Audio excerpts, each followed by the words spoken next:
Et si on avait déjà en soi l'outil le plus puissant pour changer sa vie? Souvent, on a tendance à chercher des solutions très compliquées à l'extérieur, alors qu'en réalité, notre propre esprit possède des mécanismes incroyables pour transformer une simple ambition en une réalité bien tangible. Aujourd'hui, on va explorer ensemble la science qui se cache derrière ce pouvoir. Tout part de cette question, qui a l'air un peu folle. Comment est-ce que de simples mots, une pensée qu'on formule, peuvent avoir assez de force pour changer le cours des choses? Ça sonne presque comme de la magie, mais en fait c'est un mécanisme bien réel, à la fois neurologique et énergétique, et c'est ça qu'on va décortiquer. L'auteur Brian Tracy nous donne une première piste. Le premier acteur clé dans cette histoire, c'est le subconscient. Faut pas voir ça comme un truc mystique, hein. C'est simplement une partie de notre cerveau qui agit comme un serviteur. Un serviteur extraordinairement puissant et qui prend tout au pied de la lettre. Il ne juge pas, il ne raisonne pas. Il exécute. Et comme le dit Tracy, il est merveilleux, à une condition, savoir comment lui parler. Alors, comment on fait pour démarrer cette machine incroyable? Le secret, ce n'est pas de juste souhaiter très fort quelque chose. Non, c'est bien plus subtil et surtout bien plus efficace. L'idée, c'est de créer volontairement une tension, une sorte de déséquilibre dans notre esprit, un vide que le cerveau va vouloir combler à tout prix. Et voici la règle d'or, la clé pour communiquer avec lui. Le subconscient, il a son propre langage, et il ne connaît qu'un seul temps, le présent. Si on lui parle au futur, c'est comme lui dire « fais ça demain », et on sait tous que demain n'arrive jamais vraiment. Pour lui donner un ordre clair, il faut que l'objectif soit formulé comme s'il était déjà en train de se passer, maintenant. Et ce qui se passe à ce moment-là est juste fascinant. On crée ce qu'on appelle un état de dynamisme. En gros, c'est un conflit créatif. D'un côté, il y a la réalité, telle qu'on la vit. De l'autre, il y a notre affirmation au présent. Notre cerveau, lui, c'est une machine à résoudre les incohérences. Il ne supporte pas cet écart, alors il va mobiliser toutes ses ressources pour une seule chose, aligner la réalité sur la nouvelle instruction.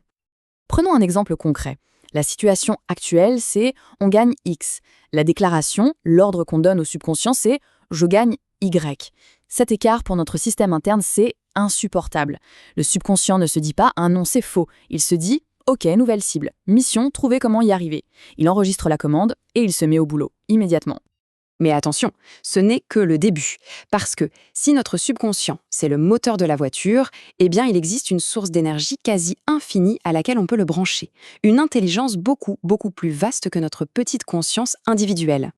Et là, on ne parle pas d'une idée New Age sortie de nulle part. Non, on parle d'une sagesse qui a traversé les millénaires. Ça fait au moins 5000 ans que les plus grandes traditions philosophiques et spirituelles de l'humanité parlent de cette même force, de cette conscience supérieure.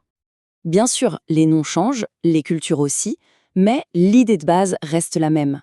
Qu'on l'appelle le supraconscient, l'intelligence universelle ou la surâme, au fond, c'est la même intuition. Il existe une force créatrice dans l'univers, une force qu'on peut solliciter et qui répond quand nos intentions sont claires. La grande question, c'est donc comment on fait pour déverrouiller l'accès à ces deux forces colossales, notre subconscient et l'intelligence universelle? Eh bien, la réponse est d'une simplicité presque déconcertante. Pas de rituel compliqué, pas de formule magique, juste une action en 2 tout petits temps. Et voilà la fameuse clé. C'est tout. D'abord, on formule cette nouvelle réalité au présent, comme on vient de le voir, et ensuite, on fait un geste physique, on l'écrit.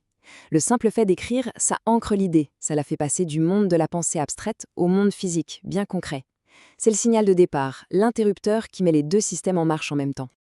À l'instant même où le stylo quitte le papier, une machinerie invisible mais formidable se réveille. C'est fait, on a tourné la clé de contact et le moteur se met en route. Et ce, même si on n'en est pas immédiatement conscient.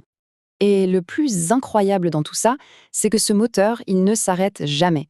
Pendant qu'on dort, qu'on travaille, qu'on pense à toute autre chose, eh bien ces deux esprits, eux, ils travaillent en tandem, sans relâche, 24 heures sur 24, 7 jours sur 7, pour accomplir la mission qu'on leur a donnée.